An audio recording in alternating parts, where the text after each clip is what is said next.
स्वागत है आपका हिस्ट्री विद के। आज हम लोग ब्रिटिश कालीन भू राजस्व व्यवस्था स्थायी बंदोबस्त की व्यवस्था के बारे में पढ़ेंगे। स्थायी बंदोबस्त व्यवस्था ब्रिटिश कालीन भू राजस्व व्यवस्था थी, माने कि किसानों से लगान लेने की एक व्यवस्था थी। अब इसकी शुरुआत कैसे हुई, इसके लिए हम थोड़ा पीछे जाएं तो प्लासी और बक्सर का युद्ध 1757 का प्लासी का युद्ध, 1764 का बक्सर का युद्ध। बक्सर के युद्ध के बाद इलाहाबाद की संधि और 1765, और इस इलाहाबाद की संधि से अंग्रेजों को बंगाल का क्षेत्र प्राप्त हुआ। अब उस समय जो बंगाल का क्षेत्र था, उस बंगाल के क्षेत्र में उड़ीसा, बिहार और बंगाल, ये पूरा जो एरिया था बंगाल का क्षेत्र कहलाता था। तो ये बंगाल के क्षेत्र की दीवानी का अधिकार प्राप्त हो गया। दीवानी का अधिकार का मतलब ये था कि यहाँ किसानों से लगान लेने का अधिकार अंग्रेजों को प्राप्त हो गया। अब एक समस्या ये थी कि लगान किस तरह से इकट्ठा किया जाए। तो उस समय वारेन हेस्टिंग्स ने 1772 में एक पंचवर्षीय बंदोबस्त व्यवस्था की।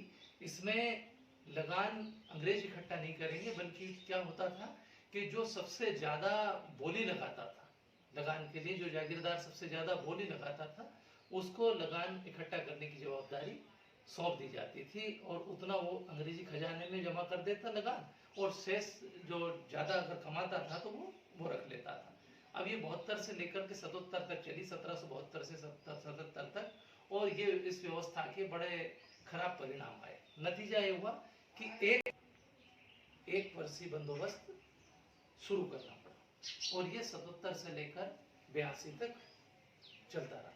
इस कॉर्नवालिस 1786 में गवर्नर जनरल बनकर के आया। यहाँ आने के बाद उसने लगान के संबंध में कोई व्यवस्था करने के बारे में सोचा। तो वहां उस समय जो राजस्व बोर्ड का अध्यक्ष था सर जॉन शोर, और एक और व्यक्ति था जेम्स ग्रांट और कॉर्नवालिस। इन तीनों ने मिलकर के लगान की व्यवस्था के संबंध में विचार विमर्श किया, और सर जॉन शोर ने कॉर्नवालिस को एक नई व्यवस्था का सुझाव दिया। और वो व्यवस्था क्या थी कि स्थायी रूप से अंग्रेजों को लगान मिलता रहे, ऐसी कोई व्यवस्था की जाए। स्थायी व्यवस्था यानी कि परमानेंट सेटलमेंट के बारे में विचार किया। सर जॉन शोर वो व्यक्ति था जिसने ये विचार कॉर्नवालिस को दिया, और उसको ये व्यवस्था भी पसंद आई। तो इसको शुरू में 1790 में लागू किया गया 3 वर्ष के लिए बंगाल के क्षेत्र में, और जब इसके परिणाम अच्छे दिखे तो 1793 में इसको परमानेंट लागू कर दिया।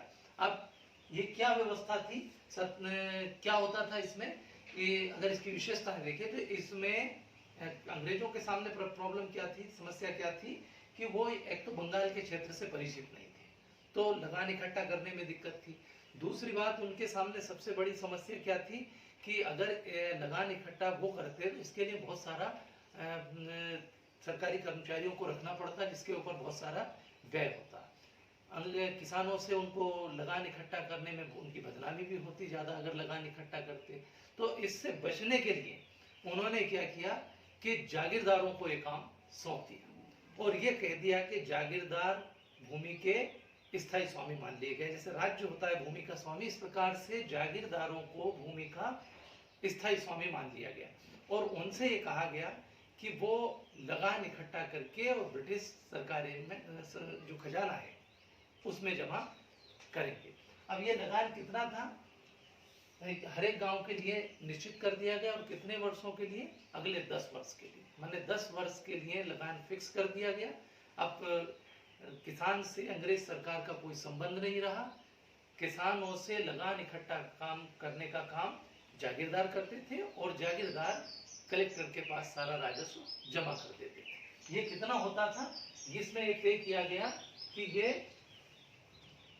10/11 होगा, यानी कि जो लगान इकट्ठा होगा उसके 11 भाग किए जाएंगे, और उसमें से 10 भाग ब्रिटिश सरकार को जमा किए जाएंगे, और 11वां भाग जागीरदार रखेंगे। वो भूमि के स्वामी रहेंगे, उनको कुछ व्यापक अधिकार दिए गए और किसान एक प्रकार से इसमें क्या हो गया था, बटाईदार भर रह गया था, उसकी जिम्मेदारी केवल खेती करने भर तक की रह गई थी। तो इसमें कितने क्षेत्र पर लागू किया गया, ये टोटल जो ब्रिटिश भूभाग था उसके 19% भाग पर इसको लागू किया गया। इसमें 10/11 रखा गया, मतलब 10वां भाग ब्रिटिश गवर्नमेंट को देना था। कहां कहां लागू किया गया इसको, ये जो व्यवस्था लागू की गई थी ये बंगाल के क्षेत्र में इसको लागू किया गया और बाद में वाराणसी और उत्तरी कर्नाटक में भी इसे लागू किया गया। इसमें एक सूर्यास्त का सिद्धांत था। सूर्यास्त के सिद्धांत को समझे, ये क्या था कि सूर्यास्त का जो सिद्धांत था उसके अनुसार प्रत्येक वर्ष जागीरदार के लिए एक निर्धारित तिथि होती थी कि वो लगान इकट्ठा करके वो राशि कलेक्टर्स के पास जमा करते, उसकी सूर्यास्त से पहले तक, उस तिथि की सूर्यास्त से पहले तक। यदि उस दिन तक वो राशि जमा नहीं करते तो उन्हें भूमि से बेदखल करके और उनकी जागीरदारी को नीलाम कर दिया जाता था। तो ये जो सिद्धांत था ये सूर्यास्त का सिद्धांत कहलाता है। इसमें कई सारे जागीरदारों की जागीरदारियां गई थी। एक और इसमें पटनी व्यवस्था थी। पटनी व्यवस्था का मतलब ये था कि जागीरदार अपनी जागीरदारी को दूसरे छोटे जागीरदारों को दे देता था और वो छोटे जागीरदार और दूसरे जागीरदारों को दे देते थे। और जब जागीरदारियां बिक जाती थी तो ऐसे जो जागीरदार थे, जो व्यापारी थे जो उसको खरीदते थे, वो अनुपस्थित जागीरदार कहलाते। उनको क्या बोलते थे, अनुपस्थित जागीरदार। वास्तव में वो जागीरदार नहीं थे, एक प्रकार के व्यापारी थे और वो किसानों से ज्यादा टैक्स इकट्ठा करते थे। अब ये जो व्यवस्था थी इसके क्या प्रभाव हुए ये हम देखें। तो चूंकि इसमें 3 लोग थे, इस पूरे सिस्टम में 3 लोग थे। प्रथम ब्रिटिश सरकार, दूसरे जमींदार और तीसरे कृषक। ये 3 लोग थे। तो स्वाभाविक है कि इनके जो प्रभाव थे इस व्यवस्था के इन तीनों के ऊपर पड़े थे। ब्रिटिश सरकार को यदि देखें तो ब्रिटिश सरकार के ऊपर इसके अच्छे और बुरे दोनों तरह के परिणाम थे, लेकिन अच्छे ज्यादा थे। ज्यादा इसलिए अच्छे थे क्योंकि एक उनकी आय निश्चित हो गई, पैसा निश्चित हो गया तो वो आसानी से उसको खर्च कर सकते थे। तो इस तरह से अंग्रेजों के लिए भी ये व्यवस्था अच्छी रही। लेकिन एक मामले में नुकसान हुआ कि आगे चल करके उत्पादन तो बढ़ गया, लेकिन ब्रिटिश सरकार को लगान हमेशा उतना ही मिलता रहा, चाहे उत्पादन बढ़ गया हो। जमींदारों के मामले में अगर देखें तो जमींदारों के लिए इस व्यवस्था के अच्छे और बुरे परिणाम दोनों थे। अच्छे तो इस रूप में हो गए कि बहुत से जागीरदार ऐसे थे जिन्होंने लगान निश्चित हो गया तो उत्पादन बढ़ाने के लिए जमीनों को अच्छा करवा दिया, जंगल को कटवा करके उपजाऊ बना दिया, सिंचाई की व्यवस्था की तो उनका उत्पादन बढ़ गया, उनको ज्यादा पैसा मिलने लगा। और बहुत तो कुछ जागीरदारों ने क्या किया, अपनी जगह दूसरे जागीरदार छोड़ दिए और वो शहरों में जाकर के और भोग विलास में का अच्छा जीवन जीने लगे, जिसके कारण खेती की दुर्दशा हुई। कुछ जागीरदार ऐसे भी थे जो जनता पर रहम करके और राजस्व को इकट्ठा नहीं कर पाए तो उनकी जागीरदारियां चली भी गई उनसे। तीसरे थे कृषक।